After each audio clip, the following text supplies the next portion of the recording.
Hello viewers, எல்லாருக்கும் வணக்கம். நாம் இந்த வீடியோவில் 10th ஜூன் 2024 மார்க்கெட் அப்டேட்டை பார்க்கலாம். அப்புறம் ஸ்டாக்ஸில் யாரெல்லாம் டாப் கெய்னர்ஸ், யாரெல்லாம் டாப் லூசர்ஸ், அப்புறம் எஃப்ஐஎஸ்டிஎஸ் இவங்கெல்லாம் வந்து எவ்வளோ க்ரோர்ஸுக்கு ஸ்டாக்ஸை பை அண்ட் செல் பண்ணியிருக்கிறாங்க, அதனால் மார்க்கெட்டில் எந்த மாதிரி ரியாக்ஷன் இம்பேக்ட்டுக்கு க்ரியேட் ஆச்சுது, இது எல்லாத்தையும் நம்ம இந்த வீடியோவில் பார்க்கலாம். ஃபஸ்ட் வந்து மார்க்கெட் அப்டேட்டை பார்த்துடலாம். அதுக்கு முன்னாடி நீங்கள் இன்னும் சேனலை சப்ஸ்கிரைப் பண்ணாமல் இருந்தால் மறக்காமல் சப்ஸ்கிரைப் பண்ணுங்கள். நிஃப்டி பார்த்திங்கன்னா ஒரு 30 பாயிண்ட் வந்து விழுந்துருந்துச்சு. வெள்ளிக்கிழமையே பார்த்திங்கன்னா கிஃப்ட் நிஃப்டி வந்து நெகட்டிவாக தான் காட்டுச்சு. ஸோ ஓரளவு அதோட இம்பேக்டை காட்டுற மாதிரி தான் க்ளோஸ் ஆகிறப்ப நெகட்டிவாக க்ளோஸ் ஆகிருக்குது. இருந்தாலும் இன்ட்ராடேயில் வந்து கொஞ்சமாக மார்க்கெட் வந்து பாசிட்டிவாக தான் மூவ் ஆகிட்டு இருந்துச்சு. எதுக்காக நெகட்டிவாக க்ளோஸ் ஆச்சுதுன்னு பார்த்தோம் அப்படின்னா, இப்போதைக்கு வந்து ஒரு கரெக்ஷன் வந்து இன்னும் டியூவில் தான் இருக்குது. ஏன்னா மார்க்கெட் வந்து ரொம்பவே க்ரீடியாக பயங்கரமான ரேலியை கொடுத்துருச்சு. ஸோ அந்த கரெக்ஷன் வந்து எப்போ வேணால் ஏற்படலாம். அந்த கரெக்ஷனுக்கு முன்னாடி வந்து மார்க்கெட் இன்னும் ரேலி ஆச்சுதுன்னா அந்த கரெக்ஷன் வந்து பெரிய கரெக்ஷனாக இருக்கிறதுக்கும் வாய்ப்புகள் அதிகமாக இருக்குது. கிஃப்ட் நிஃப்டி பார்த்திங்கன்னா ஒரு 53 பாயிண்ட் வந்து பாசிட்டிவில் தான் காட்டுது. இது வந்து ஃபாரின் இன்ஸ்டிடியூஷனல் இன்வெஸ்டர்ஸ் வந்து இப்போது 2 நாளாக பை பண்ணிகிட்ருக்கிறதோட ஒரு இம்பேக்டாக தான் தெரியுது.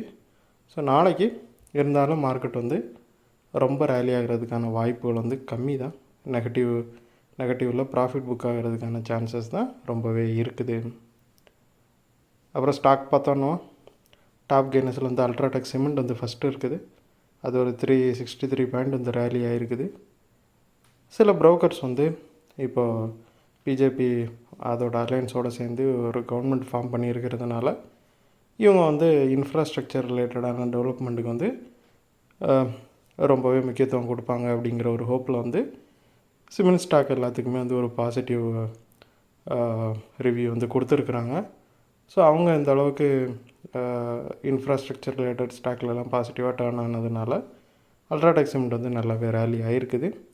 அது மட்டும் இல்லாமல் வேறு நிறைய சிமெண்ட் ஸ்டாக்ஸுமே வந்து நல்லாவே ரேலி ஆகிருக்குது. அப்புறம் கிராசிம் பார்த்தோம் அப்படின்னா ஒரு 66 பாயிண்ட் ரேலி ஆகி இது டாப் கெய்னர்ஸில் செகண்ட் இருக்குது. மோதிலால் ஆஸ்வால்டு வந்து மோதிலால் ஆஸ்வால்டுங்கிற புரோக்கரேஜ் வந்து எலெக்ஷன் ரிசல்ட் அன்றைக்கி மார்க்கெட் ரொம்பவே விழுந்துச்சுல, அன்றைக்கி கிராசிமும் விழுந்தப்போ இதுக்கு வந்து ஒரு பை கால் கொடுத்துருந்தாங்க. கிராசிம் வந்து நல்லாவே ரேலி ஆகுன்னு சொல்லி அவங்க சொன்னதுனால அதுக்கப்புறமா பார்த்திங்கன்னா 4 நாளுமே நல்ல ரேலியை கொடுத்துச்சு கிராசிம். இன்னுமே ரேலி ஆகிட்டுருக்குது. அப்புறம் ஹீரோ மோட்டோகார்ப்பு பார்த்தோம் அப்படின்னா ஒரு 140 பாயிண்ட் வந்து ரேலி ஆகிருக்குது. ஹீரோ மோட்டோகார்ப் வந்து ரீசண்டாக ஏத்தர் எனர்ஜி ப்ரைவேட் லிமிட்டடில் வந்து ஒரு கணிசமான அளவுக்கு வந்து ஸ்டேக் வந்து அக்வயர் பண்ணியிருக்கிறாங்க. இது வந்து ஒரு எலக்ட்ரிக் ஸ்கூட்டர் மேக் பண்ணுற ஒரு கம்பெனி. ஸோ இது வந்து ஆல்ரெடி 2 வீலரில் ரொம்பவே ஸ்ட்ராங்காக இருக்கிற ஹீரோ மோட்டோகார்ப்புக்கு இது ஒரு இந்த கம்பெனியில் அவங்க இன்னும் கொஞ்சம் ஸ்டேக்கு அக்வயர் பண்ணாங்கன்னா ஸோ இது அவங்களோட ஒரு சப்சிடரியாகவே மாறுறதுக்கான வாய்ப்புகள் வந்து நிறையவே இருக்குது. அப்படி மாறிச்சுன்னா அப்போது அவங்களுக்கு ரொம்பவே கை கொடுக்கும் அவங்களோட ஸ்கூட்டர் பிஸ்னஸில்.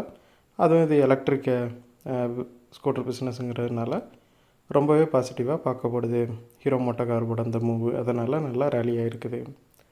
அப்புறம் டாப் லூசர்ஸில் ஃபஸ்ட்டு யார் இருக்கான்னு பார்த்தீங்கன்னா டெக் மஹேந்திரா இருக்குது. அப்புறம் செகண்ட் வந்து இன்ஃபோசிஸ், தேர்ட் வந்து விப்ரோ இருக்குது. ஸோ இந்த 3மே வந்து இந்த அளவுக்கு விழுந்ததுக்கு முக்கியமான காரணம் வந்து லாஸ்ட்டு ஃபியூ டேஸாகவே ஐடி கம்பெனிஸ் எல்லாமே வந்து ஐடி கம்பெனிஸோட ஸ்டாக்ஸ் எல்லாமே நல்லா ரேலியை கொடுத்துச்சு. ரிசல்ட் அன்றைக்கி வந்து மார்க்கெட் வந்து ரொம்பவே விழுந்த டைமில் கூட ஐடி கம்பெனிஸோட ஸ்டாக்லாம் பெரிய அளவுக்கு விழலை. ஒரு சின்ன டிப் இருந்தாலும் அதுக்கப்புறம் இது எல்லாமே ரெக்கவரி ஆகிடுச்சு. ஸோ இது எதுவுமே இந்த அதாவது எலெக்ஷன் ரிசல்ட்டுக்கு அப்புறம் வந்து அந்த வொலட்டிலிட்டினால பெருசாக அந்த இம்பேக்டையும் சந்திக்காததுனால நல்லாவே ரேலி ஆகிட்டு இருந்துச்சு. இப்போ அதில் வந்து ப்ராஃபிட் புக்கிங் தான் போயிட்டுருக்குது. வேறு எந்த பெரிய நியூஸும் ஐடி ரிலேட்டடாக இல்லை.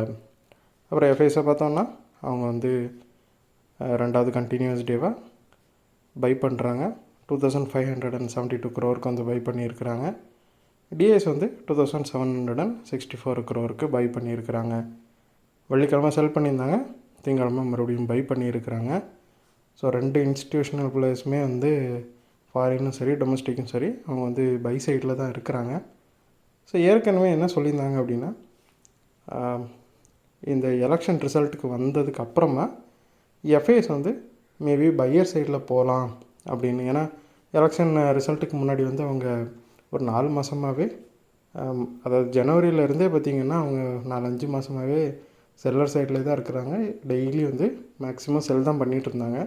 ஸோ இப்போ எலெக்ஷன் ரிசல்ட் வந்ததுனால, ஒரு கவர்மெண்ட் ஃபார்ம் ஆனதுனால மேபி அவங்க வந்து பாசிட்டிவ் சைடில் டர்ன் ஆகி பை பண்ணுறதுக்கான வாய்ப்புகள் அதிகமாக இருக்குதுன்னு ஏற்கனவே சொல்லியிருந்தாங்க. ஸோ அதே மாதிரி தான் இப்போ நடக்கிற மாதிரி தெரியுது. அவங்க 2 நாளாக கண்டினியூஸாக பை பண்ணியிருக்கிறாங்க. ஸோ இன்னும் ஒரு வாரம் போச்சுன்னா தெரியும் அவங்க இந்த கவர்மெண்ட் ஃபார்ம் ஆனதை பாசிட்டிவாக திங்க் பண்ணி இனிமேல் பையர் சைட்லேயே, அதாவது நிறைய அளவுக்கு பை பண்ண போகிறாங்களா, இல்லை வந்து மறுபடியும் 5 மாதம் என்ன பண்ணாங்களோ அதே மாதிரி நெகட்டிவ் சைட் போய் செல் பண்ணுறதை மறுபடியும் ஆரம்பிக்க போகிறாங்கிறது இன்னும் ஒரு வாரத்தில் நம்மளுக்கு தெளிவாக தெரிஞ்சிடும். ஸோ இந்த வீடியோவில் நான் உங்களுக்கு கொடுத்த இன்ஃபர்மேஷன்ஸ் எல்லாம் கண்டிப்பாக ஹெல்ப்ஃபுல்லாக இருந்திருக்கும் நான் நம்புகிறேன். இது உங்களோட ஃபியூச்சர் ட்ரேடிங் செஷனுக்கு கண்டிப்பாக ஹெல்ப் பண்ணும். இந்த வீடியோ உங்களுக்கு பிடிச்சிருந்துச்சின்னா லைக் பண்ணுங்கள், ஷேர் பண்ணுங்கள், மறக்காம சேனலுக்கு சப்ஸ்கிரைப் பண்ணுங்கள். அப்படியே அந்த பெல் ஐக்கானை கிளிக் பண்ணிங்கன்னா டெய்லி அப்டேட்ஸ் தவறாமல் கிடைக்கும். தேங்க்ஸ் ஃபார் வாட்சிங். Keep supporting. நான் இன்னொரு வீடியோவில் உங்களை சந்திக்கிறேன். தேங்க்யூ.